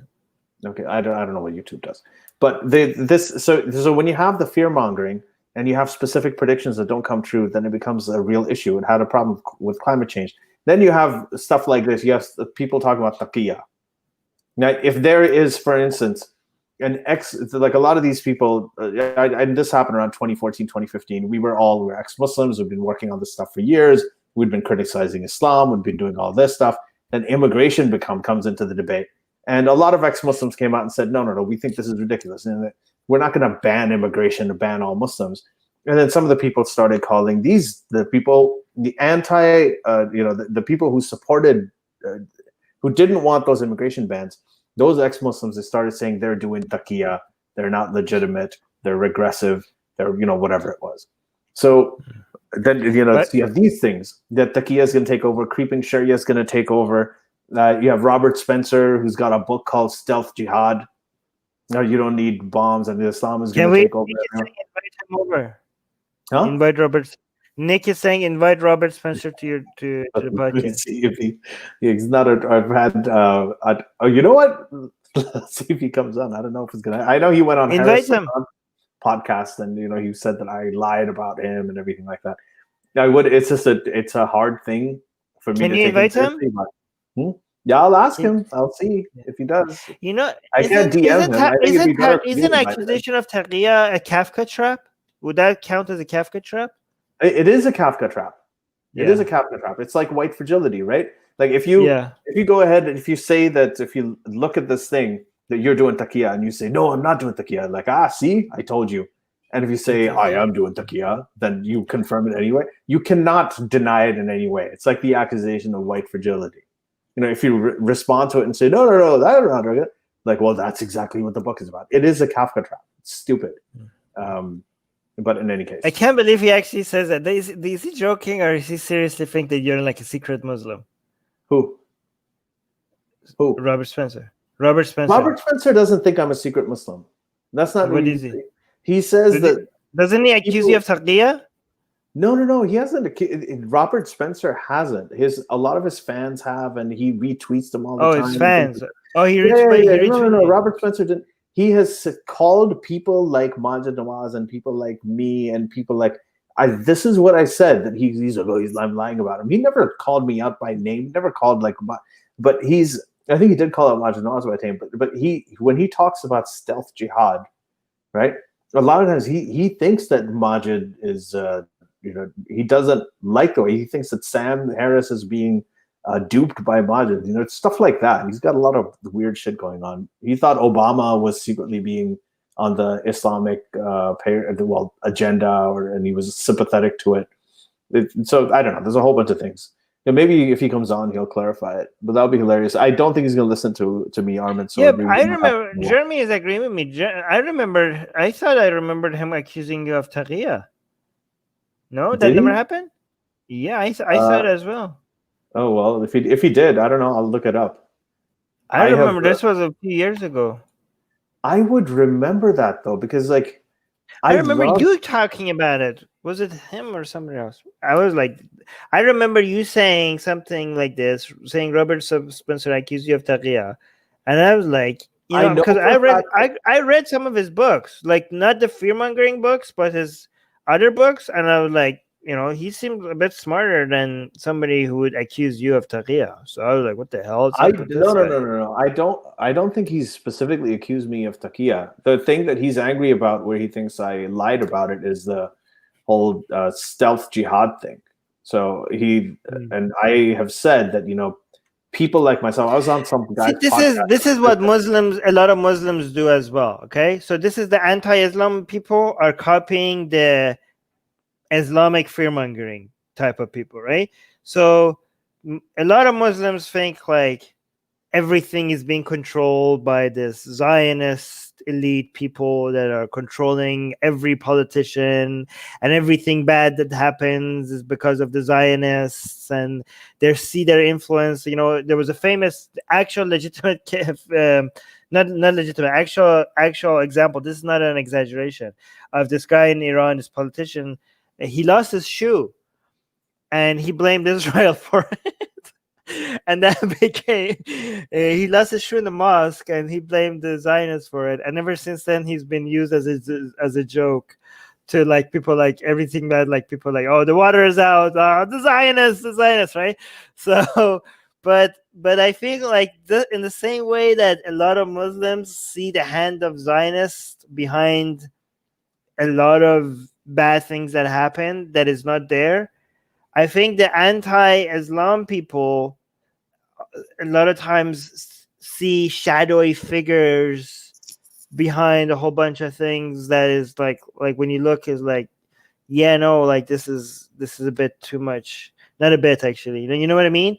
Like, yeah, you can do that. I mean, if you want to, for instance, say that the Jews control Hollywood, you can actually find incidences in the past. You can get a string of different things and put them all together about how the Jews had some sort of influence on Hollywood, and some movie came out and all the big directors or whatever. You can do all of that, and then you can totally skip the whole fact that Mel Gibson is still being given roles and things like that. You can be very selective with your information, make a very good case, and you can make a 2-hour documentary making very convincingly the case that there is a conspiracy there. You can do the same thing with creeping Sharia. You can do the same thing with stealth jihad. That's effectively what Robert Spencer did, is that if you read the book Stealth Jihad, you're going to find all these incidences of people and, things that happened and all of this stuff about how, and you will finish it saying, oh my God, there's a lot of Islamic influence in the US, and this is all happening under the surface. It's just a string of different events that you connect together. Oh, here it is. Actually, I think this is the case. I don't know if this is a similar case or the same case. James saying there was a British guy who blamed the Zionists for stealing this shoe. Oh, I remember that guy. That's awesome. It launched the hashtag Mossad stole my shoe. Jeremy is actually remembering something similar to what I remember. He's saying the thing I remember was him saying Ali was a secret Muslim, not necessarily saying the word taqiyyah, but my memory sucks too. Yeah, mine sucks too, unfortunately. Yeah, but I remember something like that. Well, he has. I'll tell you, he's retweeted people who have called me a stealth jihadist. So he's done that. What I said in a podcast, and I'll tell you what let's just move past this. There was a podcast that I did with some guy, and I don't know where it is now, where I said that when I was talking about the book Stealth Jihad, I had said that Robert Spencer has accused people like myself and people like Majid Nawaz of being stealth jihadists. Okay, now he didn't directly say it, but I'm saying, these are people like me who he's accusing of, people who I think are completely, like, they're not jihadists at all, but those are the people. That was the idea of it, but I think he just took it and just completely freaked out. He does have a bit of a paranoid conspiracy mindset, so actually, this is Susanna saying, is that why one of your patron tiers is the shoe of Mossad? Yeah, exactly. Yeah, it is. Yeah, exactly. how do we forget? Yeah, that's exactly why. Wow. That's great. Yeah. So Jeremy found the tweet. He says, "Okay, I just yeah. found the tweet I was looking for. It was Vikram Chatterjee saying Ali was a stealth. Yeah, Vikram Chatterjee's a guy who Robert Spencer retweets quite a bit. He's one of his most loyal followers. So anyway. But in any case, yeah, that's what I think is. I think the fear mongering, the stuff that people Robert. But Ali, you're one of the people. Here's the thing: I keep trying to hint this to everybody, but you're not noticing it. You're one of those people that dismisses real threat by pointing to the people who exaggerate.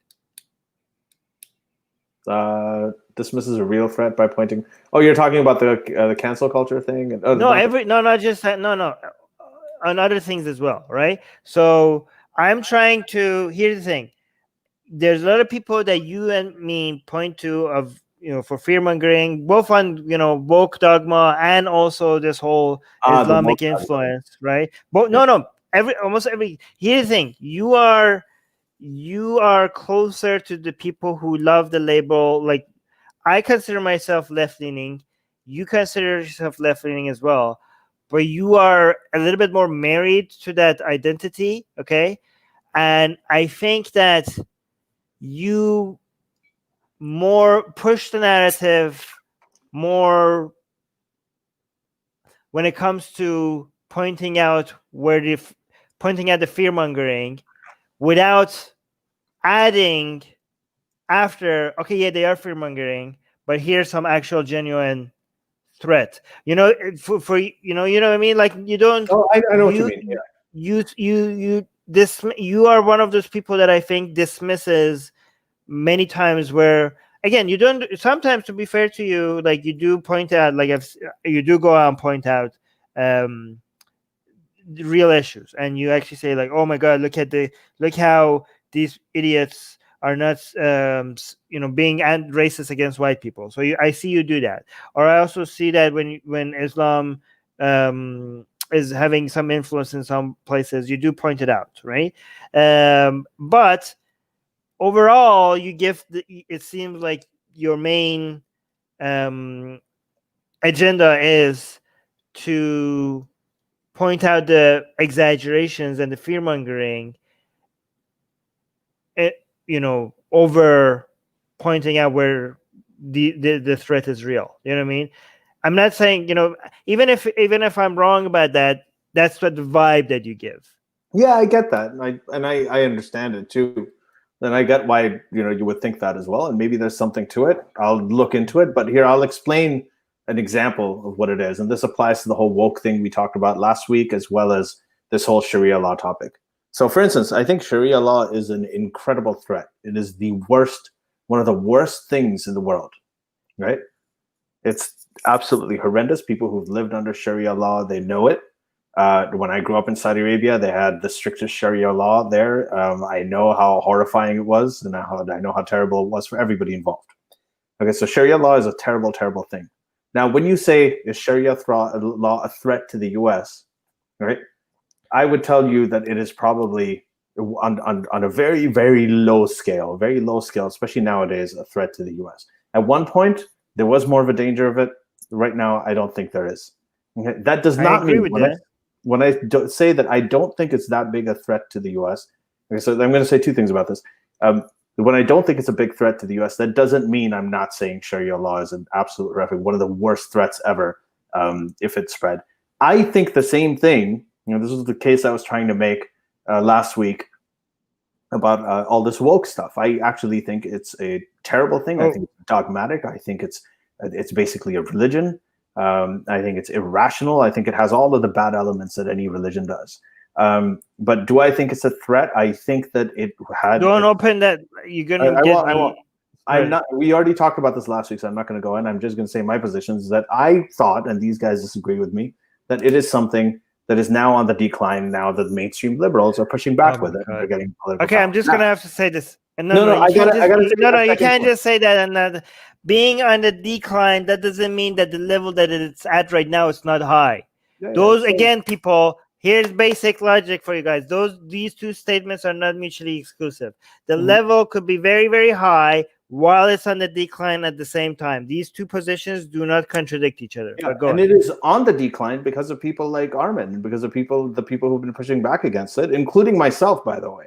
All of us have been doing that. That's one of the reasons. It's a huge reason that it's on the decline. Okay, now the second thing I want to say about this is that I look at trend lines versus headlines. Okay, now headlines are, I like, for instance, this whole Trump thing, which I think is one of the biggest threats to the Western world today, Trumpism. When I look at this, is it a backlash or is it a movement? Is it something that's going to endure, or is it just, okay, there was 2 steps forward and this is the 1 step back? This is a backlash to like 8 years of Obama, or, whatever it was. So I think it's a backlash. I think it's temporary. I don't think it's as big a deal as a lot of people who think the entire world is transformed. The U.S. is going to turn into a Nazi state. I don't. I don't think that's ever going to happen. I think it's going to be on the way out. Armin and I had a bet a few years ago about Jordan Peterson. We were talking about there's Sam Harris and Jordan Peterson. Okay, to be fair to my bet, I didn't think he's going to catch a disease and become hospitalized. That's like not why he declined. He has been off the radar for a very, very long time. Because he has had drug issues for a while. Okay, he's had drug issues for a while, but the thing is that what we talked about was, and regardless of that, I think that even if he didn't, the Jordan Peterson thing, I was looking at that phenomenon, and then I was looking at somebody like Richard Dawkins or Sam Harris, and like, are these people more likely to endure and be the real thing for a longer period of time? Yes, they were. I thought Jordan Peterson, the kind of message he had, the kind of a connection he had with people that was very intense, almost preacher-like. I thought it was a flash in the pan. I thought it was going to be like a Jimmy Swaggart thing, because I grew up when the Jimmy Swaggart thing happened. So I try to separate, and this is interesting to me, I try to separate what's big in the headlines with what's big trend lines over time. And that's where my view on Sharia law, that's where my view on wokeness and all this stuff. And that doesn't mean that you just let them go ahead and not push back against them, because you have to push back against them. That's how they come down. Your estimation of how big of a deal the wokeness is right now, the woke cult is right now, is completely wrong. I agree with you that it could be on the decline, but how bad it is right now, I think you're underestimating it. Yeah, but that's another topic. Clearly disagree on. Okay, so there's and that's not to say that these backlashes can't be brutal. Like Hitler's reign was a backlash. It didn't last a very long time, right? Well, great. Great example from my point. Yeah, that's what I'm saying. The woke, again, I'm not saying it's as bad as that, of course, but thank you, by the way, for using the H word. YouTube is not going to like that. But here's the thing. But that good example. Like what I'm saying, that even if the woke cult their influence is going to be short, it's going to cause a lot. It has and will continue for a while to cause a lot of damage. Cause a lot of damage to the civil rights movement. Okay, not just to not just like, this is not just for the sake of calling out anti-white racism. This is not for just that. This is for saving some of the most important movements of our time.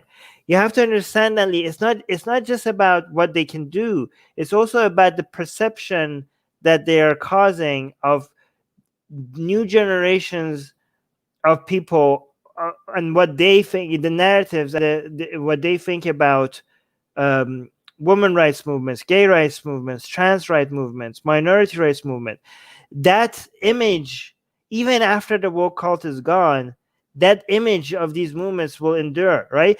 Think about the positive image that MLK left for us, and also the women's suffrage and a whole bunch gay rights movement, the positive image that they left behind, even after the people responsible for those, that positive image may gain all of these movements a lot more support and help them endure for longer, right? So the negative image that a lot of Generation Z people might have eventually, especially when it comes to trans rights movements, right, that hasn't even picked up yet, that will endure. Just like Trump, your example, like Trump could be a temporary thing, right? Could be hopefully only 4 years, but the Supreme Court judges that he picked, is going to be staying in us for a very long. Yeah, so that's a good point, and I'll agree with you on that. That you can have these, and as I was saying, these backlashes and these moments that are not necessarily long term can have lasting impact. So one of the things is that even if you look at Hitler and Hitler's politics, the way that Hitler used to run his politics, he used the rally more than common discussion and debate and everything on the parliamentary floor. He liked using the political rally because he specifically, you can look up his quotes on the rallies. He talks about how people just turn off their minds and just think in slogans. Because you have this group. Actually, can I give an example? Armin, let me finish. So what they do is, so he left that mark, and that is still used widely for politics because it is so effective to have rallies. Not to say that they didn't have it before then, but he really, really popularized it. So every bad thing leaves its mark.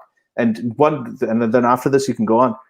What you're talking about, Martin Luther King and the civil rights movement and the mark it left, I'll tell you, there were way more people at that time thinking that of the civil rights movement as this woke thing that would leave a terrible mark. Ali, no, don't. You're gonna open the door to you. No, you're missing the point of everything I just said. Okay, no, I'm not. No, but first of all, oh God, Armin, hold on. I wasn't. Can I? Giving the example. This is such a dumb take here. Just because some people. I'm not going to listen to this until you hear what I'm saying. Okay, finish. I'm not saying.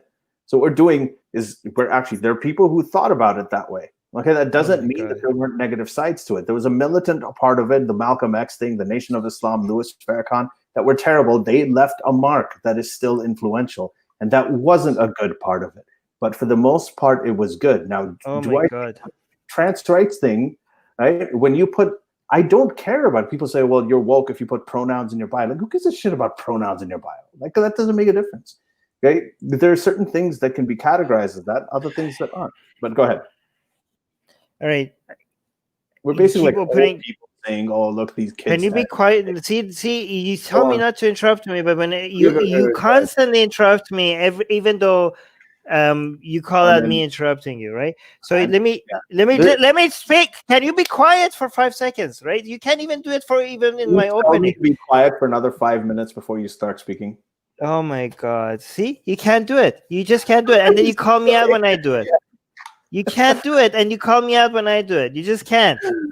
Armin, go ahead. See, you're incapable of doing it yourself, and you call me out on doing it. Here's the thing: none of the arguments that any of us have, well, not at least people who agree with me on calling out the woke cult, has anything to do with like. When people give this example, they do this all the time. Like, oh, well, look at these great movements who are great, and people call them out as problematic, even though they were great movements. All right, okay, what is that? And like, oh, therefore you're doing the same thing. You're calling out something problematic, but because I have examples of people calling out good movements as bad movements, so now that you're calling out some bad movements as bad movements, you must be one of them. Like, is that is that your argument, right? That line of reasoning could be used against any bad movement. I could be like, you could go and call out, I don't know, a Nazi rally, and you could be like, oh my God, these people are radicals, and I could be like, you know what? When MLK was doing his thing, other people called it radical as well. Like, you're like, okay. but this one is actually radical. This one is actually problematic. I don't know what those other people are saying. This has no correlation to what we're doing here. Just because some people called it wrong, now what? What is your argument? I don't understand that, right? But I do want to highlight a comment here, Jeremy saying, because Jeremy, I think he didn't, he wasn't intending to make my point here, but he indirectly did, right? Jeremy is saying it's crazy that you guys have to worry about YouTube demonetizing you when Ali Dawah can call out for deaf to apologize and get 165,000 views. Okay, so Jeremy, it's actually worse than what you think, and this kind of proves what everything I'm saying about how bad the woke cult is, right? This by itself makes my entire case. First of all, we're already demonetized. Like the entire channel on Secular Jihadists is demonetized. What I'm worried about is way worse than demonetization. The words that we're using is making YouTube stop our channel from even growing. Our channel got demonetized because we had an ex-white nationalist or white supremacist, or what I think white nationalist, yes, to come and tell us why we left and what's the problem, to basically criticize everything those people stand for, right? And YouTube decided to demonetize this entire channel, and actually maybe I'll show you. We repealed it, and that repeal process has gone nowhere, right? Because we talked about white nationalism, even though we were speaking against white nationalism. So this entire channel has become demonetized. By the way, this is a good time to remind you guys, you can support us becoming patron. If you're listening to this not as a patron, you could support us because, we've been screwed over by YouTube like this. So right now, the problem is that we can't even grow because the words that we use, the words like Ali mentioned, like I'm just going to say them, right? If you say Hitler, if you say Holocaust, if you say these words, you get deprioritized. Your channel will not get suggested. You're not going to show on people's recommendation and then autoplay on the next list. This is the only way that you could grow on YouTube. And all of this is taken away from you, okay?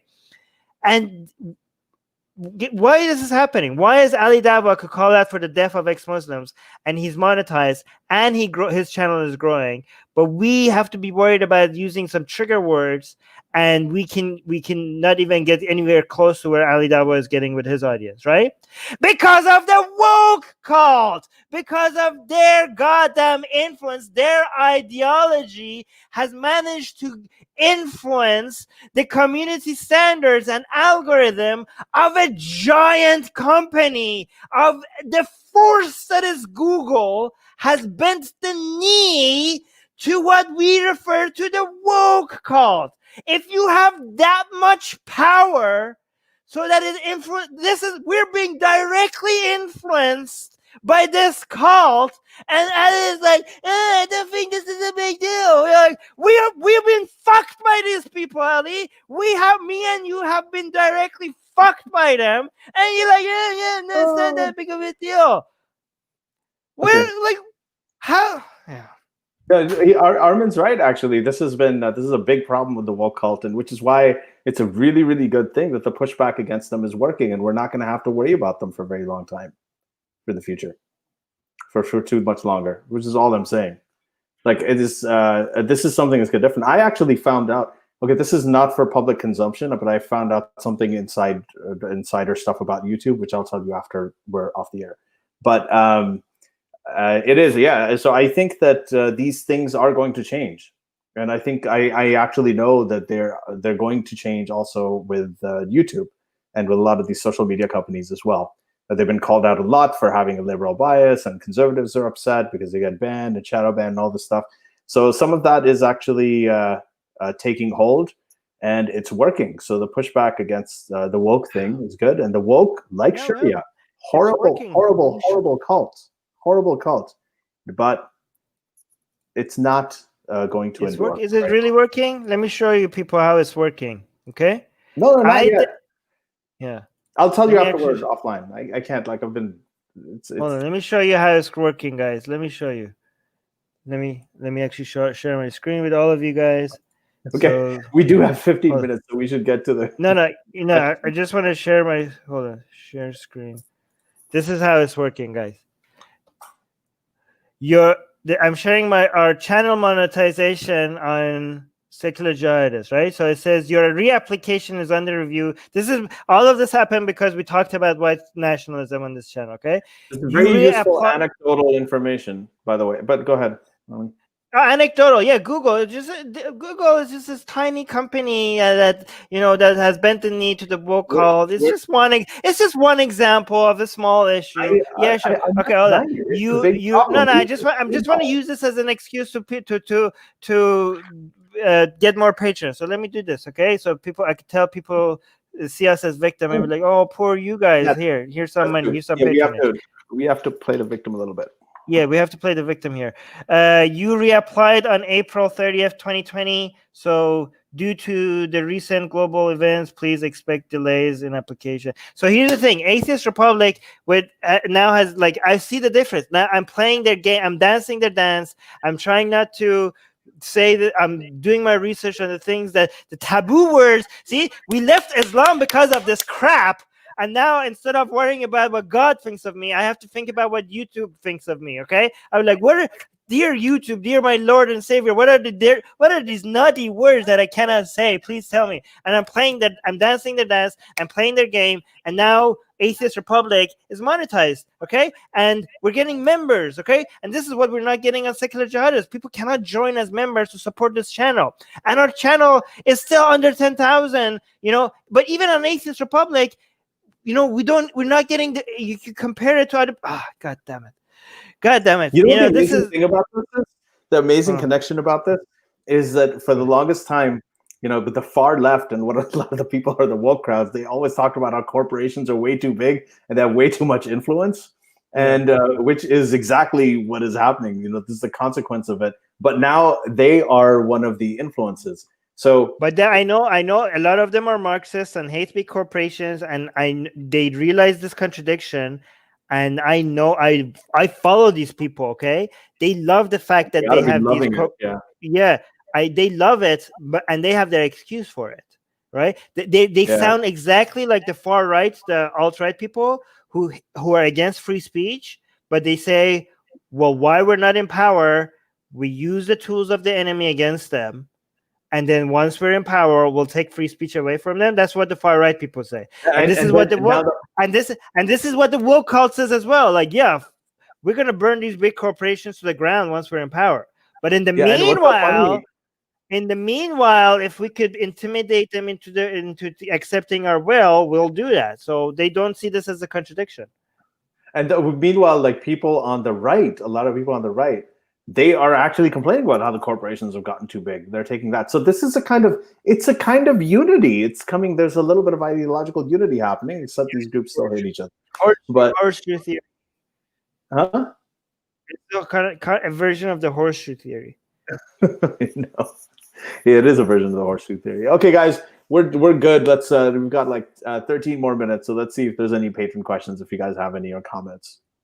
Susanna is saying, don't blaspheme the YouTube gods. Yes. And Nick is saying, peace be upon YouTube. Peace be upon YouTube. Then the religion is the wokeism. I just think about all I think about is the Apple podcast at the end. That's it. The podcast that comes out on iTunes. That's the only thing I care about. Otherwise, it's way too much to think of. Are we going to get banned on YouTube? We're going to get taken off Facebook. The podcast version of this, Ali, is that it only works if people actively are looking for you. The way you grow on YouTube is that if we were allowed to grow on YouTube, is that you get exposed to people who weren't even looking for you, and they will discover you. A podcast doesn't have that discoverability. It's not as powerful as it is on YouTube. So we're missing on that. Can we highlight this comment at 10:34 from Nick Kano? Wait, for me, everything is at 12. You mean 11:34? Oh, yeah, sorry, 34. 10:34. Oh, it says 10:34 p.m. for me. It says 10:34 a.m. probably for you. Nick Kano. By who? He says Robert Spencer. No, that's not the one. So he says Robert Spencer is Islam criticism for the Pizzagate crowd. Oh yeah, I did highlight that earlier. Yeah, that's such a great comment. Love it. Here's it. So, any questions, guys? Yes. Oh, Lewis is saying totally off topic. Just saw emails. A friend of mine just posted a Wikipedia page for Yasmin Muhammad. Yasmin returned email and was very happy with the page. Oh yeah, wow, really? Yasmin didn't have a Wikipedia page? I got my Wikipedia page before Yasmin. Yasmin deserved a Wikipedia page way earlier. That's amazing. Oh, by the way, they took my Persian Wikipedia page away from me. Did you know that? No, I didn't. Why? Why I did had they an do that? English Wikipedia page and a Persian Wikipedia page. You're pretty well And known in Iran, by the way. Yeah, so why did they took my Persian Wikipedia page away from me? I don't know why. Yeah. Mars has a good question here. This is actually something really interesting. So 11:15 p.m. for my time. It says Just say it because I can't find it. Yeah, so Mars is saying, didn't Obama acknowledge there were problems with Islam with a moral nuance that Trump lacks and got Privately. savage? He did that Savage with privately. certain Islamic groups. No. Actually, he did it publicly. So one of his last interviews before he left office, actually, I think it was last year, second last year of his presidency, was with Jeffrey Goldberg, and he had said something about how Islam probably needs the kind of reforms that Christianity had. That's one of the things he got criticized for that. There's a couple of one of his, I think his speeches to Congress. He had said that this fight between Israel and Palestine, right? These conflicts in the Middle East, they've been going on for 1,400 years. People got very upset at that because that kind of gave a clue to his thinking, where he thinks it's a religious conflict. And people were saying, no, how are you saying? It's only been 70 years, since the conflict started. And the interesting thing is he talked about how Indonesia, he's like, I grew up in Indonesia. He spent 4 years there of his childhood. But then he's like, now I go there and I see that, it's becoming more and more fundamentalist because you're seeing more and more women wearing the hijab. So obviously a lot of the American hijabi women were upset with that because they're like, what, you're saying that we're fundamentalists because we wear hijab? But that kind of gave a peek into the way that he thought about this. And the thing with Obama and Hillary Clinton and a lot of these people is that they do know, all of them know what the issues with Islam are, but they also know that American Muslims are very different as a demographic. Muslims are very diverse, just culturally around the world. It's a huge group of people, of 1.6 billion people. So they are careful politically with the way they talk about it, but occasionally the truth about what they think really leaks out, and that truth does play into the kind of policies they have. So this is Jeremy Frank asking, do you guys think Fox News asked Ayaan to use buzzwords like Sharia? No, because she uses it all the time. They didn't need to ask her. Yeah, I think she took it to a place where Tucker was not even expecting, because I think Tucker wanted to focus on the whole bringing Islam in school parts, and they didn't even play, because I think Tucker and they didn't know the significance of the hadith that Biden recited, so they didn't even play that part. That was the worst part. They didn't even play that part because they thought like, oh, this is one of the warm, fuzzy, like feel good hadiths. But Ayaan knew what that hadith was represented, so she wanted to highlight that instead of Tucker wanted to focus on why is he saying bringing what we need to teach Islam in schools. Ayaan is like, why? I like, forget that. Let me talk to you about the hadith part, right? And I know that I kind of know that they didn't want to focus on that, and they didn't even recognize it, because in the highlights of the things that they showed up Biden said, they didn't highlight that. And even at the end, Tucker said like, oh, wait, what, that flew over my head. What are you talking about, right? So to me, it seems like they weren't, they didn't have a talk before on what they want to focus on, right?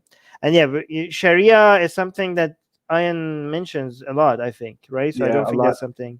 I think it's sort of the conversation has moved well beyond that. Things have really changed. The prioritization has really changed. So I think some of these sort of old school people are still kind of stuck in that mindset, and I feel like we've moved on. I think the work that right now, what you're seeing with Harris Sultan and what you're seeing with Abdullah Samir and Abdullah Gondal and these guys, saying this stuff in Urdu, Apostate prophet, apostate prophet, or like Ridwan. These guys are actually going up and butting heads with Muslim Dawa people, with people like Muhammad Hijabi. Like, these are people who have access to like renowned scholars, like Western scholars. Like, what was the guy's name? The guy, man, I forgot his name. Susanna saying, "I'm sorry, I had to list you." Yeah, I'm sorry, just had to. No, it's fine, Susanna. Like, this is why I do social media. If I want to say anything really, really serious and interesting and expand on it, I do that in books. I do that in articles, and I'll sometimes do that on Facebook. But Twitter is purely for, like, it's my goal to try and land on Siraj's list, and I was at number 3 there on his list today. So I think it's great. Nick Kano is saying about you and me, Armin, at 11:18. He's saying if they debate in real life, it could come to blows. Now the thing is, I'm very straight. I wish I wasn't. If I wasn't, though, then yes, I would be honored, actually, Armin, if both of us. Oh my God. Oh, he means like blows, like violent, like we would punch each other. I apologize. Okay, no comment. But yes, if I was, and you won Taekwondo competitions, Armin? I didn't know that. Yeah, I have my medals here. Where is it? I was a yellow belt in 4th grade. That's as far as I went. I sucked at the. Yeah, I won some gold medals, but it was kind of easy. Yeah. So I kind of intimidated. Like, my trick was to look like a crazy person and make the other guy want to just go home without even starting the fight. That's kind of what you did to our MEK guest. Right. So, by the way, we have to release that episode anyway. No, like, that was my strategy. Like, right before every fight, I made the guy look at me and think, like, you know what? Screw this medal. What the hell did I sign up for? I just want to leave, right? And that really worked. Yeah. Susanna saying Yasser Qadhi. Yes, that is a guy, Yasser Qadhi. I don't know why my mind blanked. So yeah, him. So I think what these guys are doing is actually pretty amazing. That they're, where instead of just, I think what Ayaan and some of the reform crew and everything were doing is they were giving speeches to white Western liberals and to Jewish groups and so on, and they weren't really interacting with Muslims, and they were actually kind of shunned by Muslims because of that. But this group, this new generation, is really, really inroads with that, and I think we are. Let's end this here. Let's end this here. I think we're gonna now, guys. If you're not a patron, become a patron. Remember, we're the victims. We're like, Google is mean to us. Be a patron, okay? Link in the description. Yes. No. Okay. No, but I'm serious. Don't be, actually, no. To be serious. Don't be a patron at all. If you're suffering financially, please do not. You could help us in other ways. If you're listening to this publicly, because for people who don't know, the people who are patrons get to watch this with us live and be in the live chat, and we talk to them. So if you're watching the video version of this, then you're a patron, or But if you're listening to the audio version of this later, you could either be a patron, or you could just, if you want to support us in other ways, you could share this video. You share it on YouTube or share the podcast. Leave a 5-star review on iTunes. That really does help. And leave a like. Let people know. Just mention us. If you're asking for podcast recommendations, just let them know about Secular Jihadists. That just really, really, really, really helps. Thank you. All right. Yeah. Okay, guys. Yeah, that's good. Thank you, everybody. And yeah, should we end this here? Yeah. Thank you. We'll see you next time. Goodbye. See you next time, guys. Bye.